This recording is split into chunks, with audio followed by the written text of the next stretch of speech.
over the last few days. Remember, when we went live on Sunday as this was all breaking, we were shocked. Shaka described it as tone deaf. The Tebas reaction, who is, of course, La Liga president, almost getting into a fight with Vinicius Jr. Before you criticise and insult La Liga, you need to inform yourself well, Vini Jr. Don't let yourself be manipulated. Of course, so much backlash at that Twitter exchange. On Wednesday, he went one step to try and put things right. He said, I think the message and the intention I had was not understood by a significant number of people, especially in Brazil. I did not want to attack Vinicius, but if most people understood it that way, I need to apologise. It was not my intention. I expressed myself badly at a bad time. He then continued, this is with Globo, the Brazilian broadcaster. Are there racist insults directed at Vinicius? No doubt. The president of La Liga is aware. We found them many years ago, and I will do the same now, in defence of Vinicius and the players in Spain or anyone else who faces racism. It has always been my conduct and always will be. I'm not going to change. I apologise if you misinterpreted the tweet. It wasn't my intention. Alex is with us. Alex, what's interesting about this is that this is Tebas, who we know is bullish and we know is very strong in his opinions, but we don't see very often Tebas coming out and apologising, even in this horrible manner. He's had to backtrack, hasn't he, for the reputation of not only himself, but La Liga. Yeah, I think there's been a recognition that the tone of those tweets was wrong, that the focus and the emphasis of those tweets were wrong, because it was almost making out Vinicius to be, I don't know, somehow part of the problem here and not the victim, which is exactly what he is. So I think there's been a recognition there, whether it's Tebas himself, whether it's the people around Tebas who've had a word with him and said, look, you need to apologise for this. You know, this looked really, really poor, and it added to what was already a disastrous image for La Liga of racism, these racist incidents happening time and time again, and it not being dealt with. It made a bad situation, an awful situation, even worse, I think. And so there's been a recognition of that, like I say, Tebas was wrong in terms of his tone, was wrong in terms of his focus. And this really, I think, has been about kind of cleaning up the mess that he made, these interviews that he's given today, including to our colleagues at ESPN Brazil. So it's welcome. We're going to hear more from Tebas as well over the course of the week. He's holding a press conference tomorrow here in Madrid, that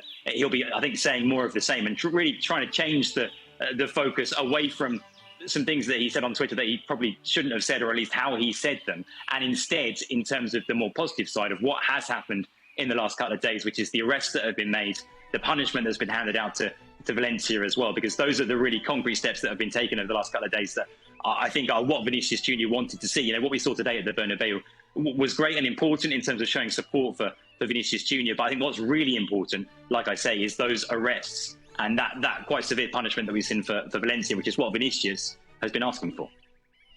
Thank goodness I'm off tomorrow.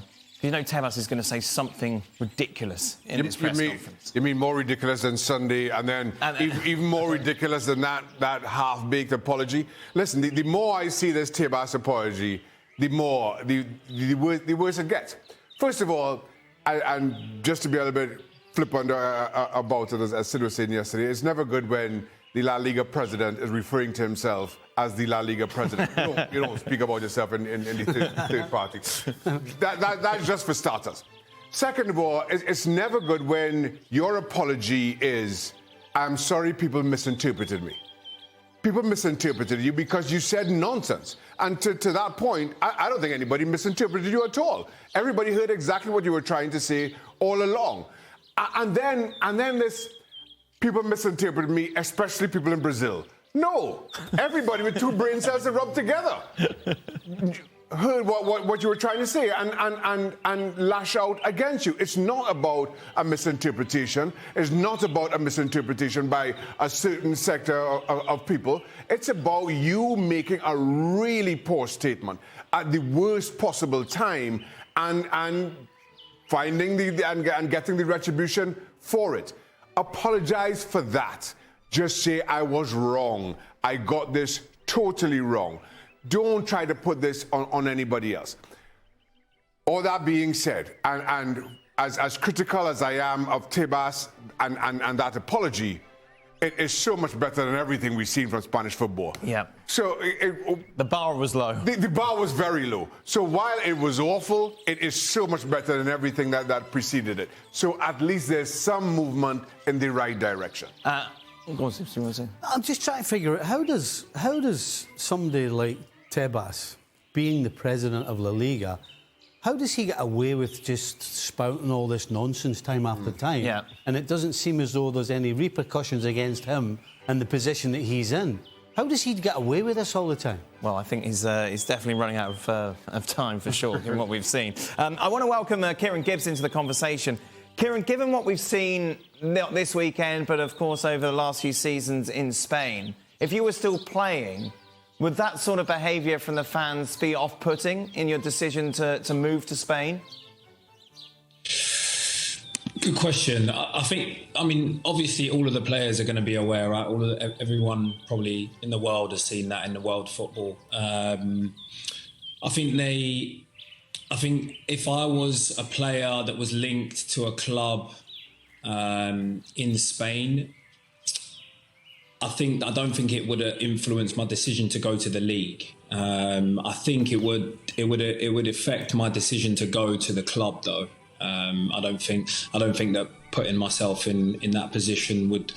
I think that would be a step too far for me. But everyone's different, and you have players linked like Mbappe, Bellingham, and these guys are so loved all over the world, and they have the ability to change the opinions of the ignorant because they're that special. So I think everyone's different. I think I wouldn't be if I was linked to go to Valencia. I think that would be a tough decision. I think it would. I think if it were a choice between going to a Spanish club, and let's not even say all things equal, between going to a Spanish club and going to an English club, let's say the money, I'm going to make a little bit more money in Spain, but not significantly so. And we're talking about clubs outside of Real Madrid and Barcelona that have their own appeal regardless. But Valencia, we're talking about Valencia here. Let's say I am linked with Valencia and there's a choice between Valencia and I'll use West Ham. And I'm only going to make 10, maybe 15% less at West Ham. I go to West Ham. I as a black player, I go to West Ham.